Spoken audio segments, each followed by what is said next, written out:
Okay, you've just gotten your new J-Max grinder and you're just about to clean it, and by accident you've taken off the adjustment dial and it's popped right off and you're not sure how to get that back on. So in this video I'm going to explain to you what you need to do to get that back on properly. So keep watching and I'll show you how to do that.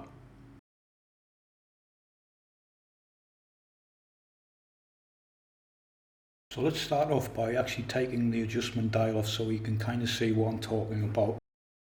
As you can see here, the adjustment dial is in the correct position with the very bottom of the adjustment dial itself at the top of the top square on the pyramid.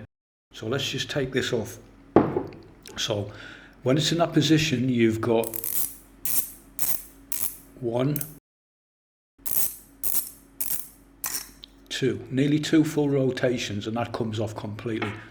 So underneath here you can see you've got some kind of lubrication that's obviously put on there in the factory, but you've also got one ball bearing here, stabilizing ball bearing, second one and a third one.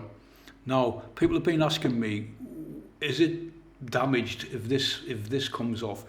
To be honest, when I very first got my J-Max, I did the same thing. Like I say, you've only got 2 rotations if you turn it too far and it just pops off. The only damage that I can see from this is when you put it back on and you don't put it back on straight. It's not level when you put it on.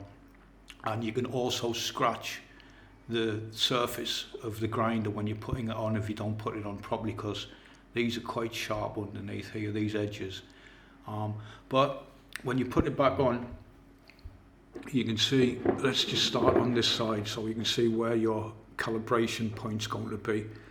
So you need to literally just rest it on there level, and you can see when it's on properly because you can see the ball bearings are just underneath the bottom of the adjustment dial. You can see it on that side, so if you move it around you can kind of see it's there. It's the same amount of coverage for this ball bearing. So you need to sit that on straight, and you can see if you just turn it around, I'll put that down so it's easier, and then just put it on so it's on straight. And that's the main thing for this, is to get it on straight you need to really just rest it on like so. Okay, and when it's on straight there, you push it down gently. So when it's in that position, you can literally see just underneath there, it's kind of covering, almost covering completely the ball bearings there. So again, just turn it around to make sure it's level on all of the ball bearings. And you can see mine's a little bit on this side, it's a little bit higher, a tiny bit than this side.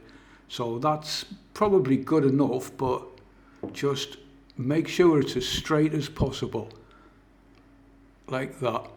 And when it's on and you feel it's straight, then you just gently push it down and you can hear it clicking.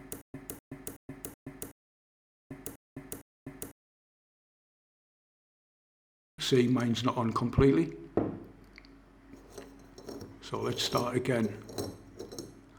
That's the only thing, when it's on you need to, again, just make sure it's pushed down far enough to engage there. That is, see it's popped off there. Then hold it and turn it like that. You're not pushing it down too aggressively, you're just literally holding it slightly while you push it down so it doesn't move around, and then it'll twist on properly. If you don't do that, then the threads can cross like that. See, it's not on completely again. So that's the hardest part, to be honest, and I'm making it a little bit more difficult than it should be, to be honest, there. But it's important, it's very important that you get it back on level and straight, because like I say, it'll cross the thread